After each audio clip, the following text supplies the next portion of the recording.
পেহেলগামে রয়েছে এবং যে ছবিটা দেখা যাচ্ছে যে আজকের দুপুরের এই ঘটনার পরে গোটা শহর কিন্তু কার্যত সুনসান দেখা যায়। কিন্তু বেশ কিছু লাইট রয়েছে, কিন্তু বেশিরভাগ স্টুডেন্ট থেকেই যারা পর্যটকরা রয়েছেন তারা কিন্তু বিকেলে তাদেরকে শ্রীনগরে ব্যাক করে যাওয়া হয়েছে। অলিখিত ভাবে ফরমান ইতিমধ্যে কর্তৃপক্ষের কাছে এসেছে যে যেহেতু ঠিক যেখানে আমরা দাঁড়িয়ে রয়েছি এখান থেকে ঠিক 6 কিলোমিটার দূরে আইসার এবং সেখানে এই গুলির ঘটনা ঘটেছে, যেখানে দুজনের মৃত্যু ঘটেছে, আহত হয়েছেন একাধিক। ঠিক সেই জায়গা থেকে তারা পর্যটকদের নিরাপত্তা সুনিশ্চিত করতে কাউকে কিন্তু সেই 6 কিলোমিটার দূরে পেহেলগামেও তারা রাখতে চাইছেন না। ঠিক সেই জায়গা থেকে অনেকটাই কিন্তু কার্যত সুনসান এই পেহেলগাম। কড়া এই শীতের মধ্যে যেখানে টেম্পারেচার এই মুহূর্তে প্রায় 6 ডিগ্রি সেলসিয়াস, সেখান থেকে যেটা দেখা যাচ্ছে যে এসা রাস্তা কার্যত সুনসান।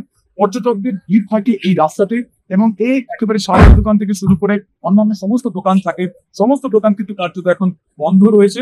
এবং আগামীকাল সকালের মধ্যে যে সমস্ত পর্যটক এই গোটা পেহেলগাম চত্বর জুড়ে রয়েছে তাদেরকে অবিলম্বে ছাড়তে নির্দেশ দেওয়া হয়েছে। পাশাপাশি পেহেলগামে বেতাব ভ্যালি, আরু ভ্যালি কিংবা বাইসারের যে সমস্ত পয়েন্ট একেবারে জনপ্রিয় পর্যটকদের জন্য, সেই সমস্ত জায়গা কিন্তু অনির্দিষ্টকালের জন্য আপাতত বন্ধ রাখা হয়েছে প্রশাসন।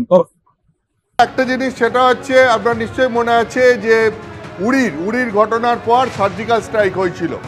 উড়িতে যখন আতঙ্কবাদী হামলা হয় তারপরই সার্জিক্যাল স্ট্রাইক হয়। এবং এই পুলওয়ামাতে 2019 সালে 14ই ফেব্রুয়ারি যখন সিআরপিএফের উপর আক্রমণ হয়, 47 জন সিআরপিএফ জওয়ান মারা যায় এবং তারপরই সেই 2019 সালের 25শে ফেব্রুয়ারি বালাকোটে এয়ার স্ট্রাইক হয়।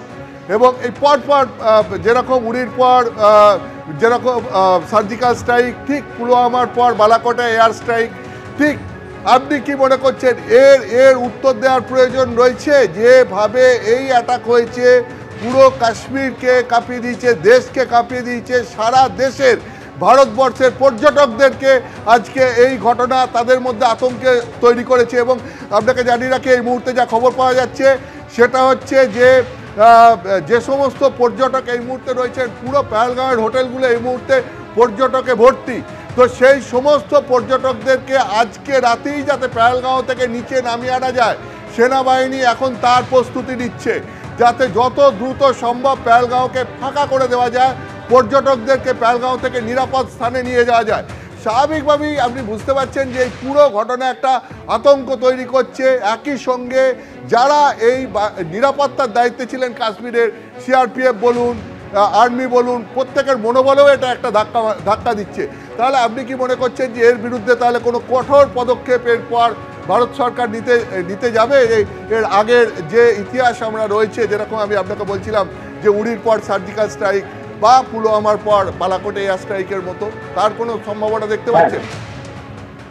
দেখুন, আপনার কথায় আমি কিছুটা তো সহমত বলছি যে এই যে ট্যুরিজমের উপর আঘাত আনা হলো, তবে খালি ট্যুরিস্ট কিন্তু পেহেলগাঁওতে নেই, এখন কিন্তু ট্যুরিস্ট গুলমার্গেও আছে, শ্রীনগরেও আছে, সারা কাশ্মীরে এখন ট্যুরিস্ট আছে। কারণ গরমকালে এই সময় প্রচুর ট্যুরিস্ট, এবং আপনি যদি ইউটিউবে দেখেন, ইউটিউবাররা আর কি ভরিয়ে দিয়েছে সব ট্যুরিস্টদের ভিডিও করে করে। এবার আপনাকে আমি বলি যে আগের যে ঘটনাগুলো বললেন ওগুলোতে কিন্তু এদের টার্গেট ছিল আর্ম ফোর্সে, এরা সেনাবাহিনী বা আদার সেনাবাহিনীকে অ্যাটাক করেছিল। এখানে কিন্তু এরা সেটা আর পাচ্ছে না, সেই দিকটা যেটা ভেঙে দেওয়া হয়েছে। এরা এখন যেটা করছে নিরাপরাধ এবং মানে যাদের কোনো শস্ত্র নেই সেই মানুষদের সব টার্গেটকে অ্যাটাক করেছে, যেটা হচ্ছে টুরিস্টদের। এবং অফকোর্স সরকারকে জবাব দেওয়ার প্রয়োজন আছে, বাট গত কয়েক বছর ধরে তো সেই জবাবটা আমাদের দেশ দিয়ে আসছে এবং সার্জিক্যাল স্ট্রাইকের পরে। এবং এই মুহূর্তে আমি জানি না, এই মুহূর্তে যেটা প্রয়োজন যে কাশ্মীরকে এমন সিকিউরিটি দেওয়া হোক যে টুরিস্টরা তাদের ঘুরে বেড়াতে পারে নির্ভয়, এবং সমস্ত জায়গা পুরো কাশ্মীরে।